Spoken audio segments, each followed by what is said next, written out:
වැඩිපුරම සීනිගම ගිහින් මිනිස්සු මොකද්ද කරන්නේ? සෙත් පතනවද? හැබරියම්ම කියලා කියනවනේ. කියනවනේ කකුල් කැඩියන් කියලා කියන්නේ.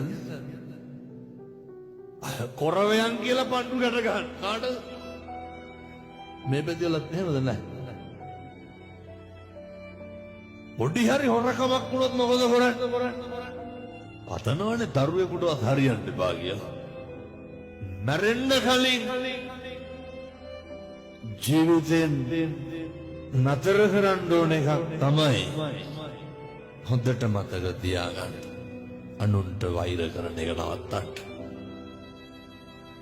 මිනිස්සු අපිට කොච්චර දෙස් දෙවල් තිබ්බත් මම මේ කියන එක හොඳට අහගන්න. අපිට එදිරිවාදිකම් කරපු මිනිස්සු ඇති නැද්ද? කකුලෙන් නැද බුදවිය නැද්ද? ඉස්කෝලේ යන කාලේ ඉඳන් හතුරුකම් කරපු මිනිස්සු නැද්ද? කසාද බැඳපු දා ඉඳන් කෙනෙහිලිකම් කරපු නැන්දම්මලා නැද්ද? ගෙදර ආපු දා ඉඳන් ගම රටත් එක්ක අපිරිය කරපු මිනිස්සු නැද්ද? රස්සාවත් එක්ක එපා කරපු යාළුවෝ නැද්ද?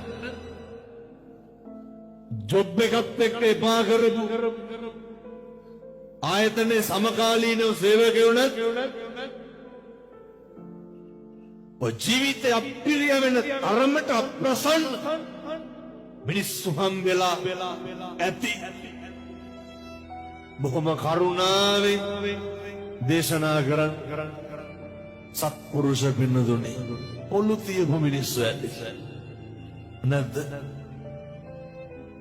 නැත්ද සල්ලි ඉල්ලගෙන ආපහු දීපු මෙතනදල එහෙම නැතුව මං කියන අනිත් පැතිවල ඉල්ල ගත්තාම ටිකක් දෙනවා හොරයි.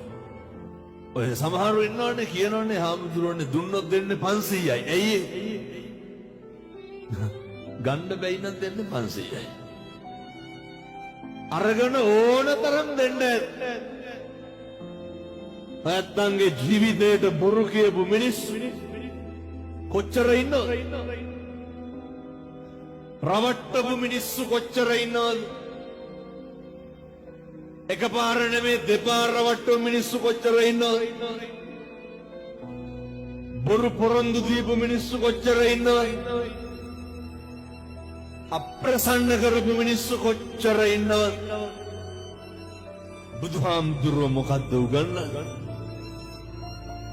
බුදුහාමුදුරුවෝ මොකද්ද කියන්නේ?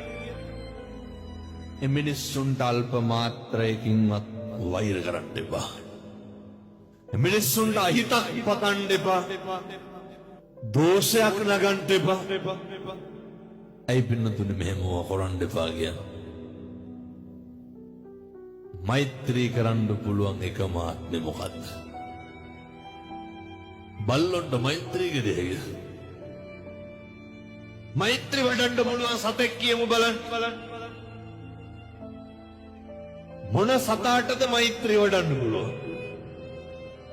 මෛත්‍රී වඩනවා කියන්නේ අමුතුවෙන් කරන එකක් එහෙම නෙමෙයි. මැරෙන්න කලින් මේ කැත ගති නවත්තලා මැරෙන්න ඕනේ.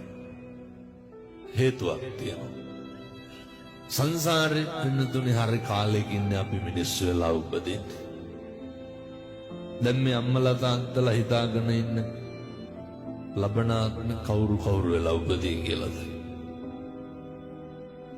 එහෙම සැකයක්වත් නැද්ද? කල්ප ගාන යනකම් මිනිස්සු වෙලා උපදින එකක් නෑ. හේතුව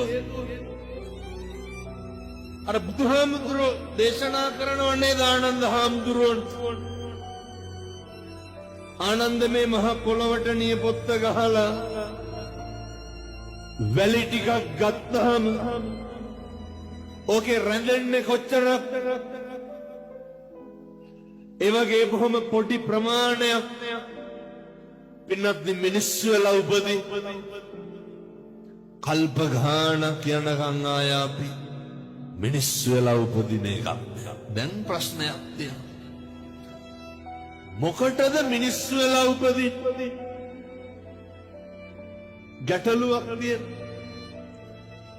මේකෙන් තේරෙන්නේ නැහැ හොඳ.